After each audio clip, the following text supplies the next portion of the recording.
பல காலமாக நம்மளோட சரும அழகை பாதுகாக்க நாம் பயன்படுத்துகிற ஒரு அழகு பொருள் தான் கடலை மாவு. இதை எந்த வகை சருமம் இருந்தாலும் யூஸ் பண்ணலாம். அதனால தான் அந்த காலத்து பெண்கள் எல்லாமே கடலை மாவை தேய்ச்சி குளிச்சாங்கன்னு சொல்லலாம். எந்த வகை சரும பிரச்சனை இருந்தாலும் கடலை மாவை தயங்காமல் பயன்படுத்தலாம். அதுலேயும் எந்தெந்த வகை சருமம் இருக்கிறவங்க கடலை மாவை எப்படி பயன்படுத்துறது நல்லதுங்கிறது தான் இந்த வீடியோவில் நாம் இப்போ பார்க்க போகிறோம். காம்பினேஷன் ஸ்கின் இருக்கிறவங்க ஒரு பவுல்ல அரை ஸ்பூன் கடலை மாவு கூட ஒரு ஸ்பூன் ஆலிவ் ஆயிலும் அரை ஸ்பூன் லெமன் சாரும் கலந்து முகத்துல தடவி ஒரு 10-15 நிமிஷம் ஊற வச்சு அது காஞ்சதும் தண்ணியில கழுவிடணும். இத வாரத்துக்கு ஒரு முறை செஞ்சா போதும். உங்க ஸ்கின் நல்ல ஆரோக்கியமாகவும் பிரச்சனை இல்லாமலும் இருக்கும். முகப்பரு இருக்கிறவங்க ஒரு ஸ்பூன் கடலை மாவு கூட 2 ஸ்பூன் கிரீன் டீயை மிக்ஸ் பண்ணி இந்த பேஸ்ட்டை முகத்துல தடவி நல்லா மசாஜ் பண்ணணும். அதை ஒரு 10 நிமிஷம் வரைக்கும் ஊற வச்சுட்டு அதுக்கப்புறமா முகத்தை நல்லா வாஷ் பண்ணிடணும். இப்படி வாரத்துக்கு ஒரு முறை செஞ்சா முகப்பரு வர்றதை தடுக்கலாம்.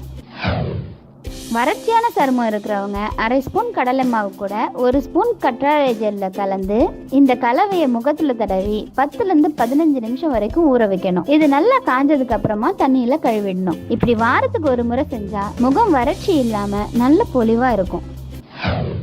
சென்சிட்டிவான சருமம் இருக்கிறவங்க ஒரு ஸ்பூன் கடலை மாவு கூட ஒரு ஸ்பூன் ரோஸ் வாட்டரை ஆட் பண்ணி இந்த கலவையை முகத்துல தடவி ஒரு 15 நிமிஷம் வரைக்கும் ஊற வைக்கணும். அதுக்கப்புறமா வெதுவெதுப்பான தண்ணியில முகத்தை வாஷ் பண்ணிடணும். இந்த மாஸ்கை வாரத்துக்கு 2 இல்லைன்னா 3 முறை போட்டா நல்ல பலன் கிடைக்கும்.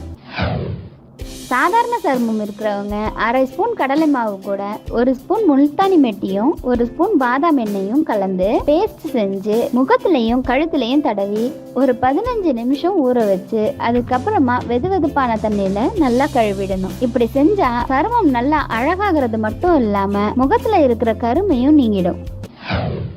பொலிவிழந்த சருமத்துக்கு ஒரு ஸ்பூன் கடலை மாவு கூட ஒரு ஸ்பூன் தேனை கலந்து இந்த கலவையை முகத்துல தடவி 10 நிமிஷம் வரைக்கும் ஊற வைக்கணும். அதுக்கப்புறம் வெதுவெதுப்பான தண்ணியில முகத்தை நல்லா கழுவிடணும். இந்த மாஸ்கை வாரத்துக்கு ஒரு முறை போட்டா சருமம் பொலிவாகிறது மட்டும் இல்லாம புத்துணர்ச்சியாகவும் பிரகாசமாகவும் இருக்கும். நான் சொன்ன இந்த டிப்ஸ் உங்களுக்கு பயனுள்ளதாக இருக்கும்னு நம்புகிறேன். இந்த வீடியோவை உங்கள் ஃப்ரெண்ட்ஸ் கூடவும் ஷேர் பண்ணுங்கள். அப்படியே இது வரைக்கும் நீங்கள் எங்கள் சேனலை சப்ஸ்கிரைப் பண்ணலைன்னா மறக்காமல் சப்ஸ்கிரைப் பண்ணுங்கள்.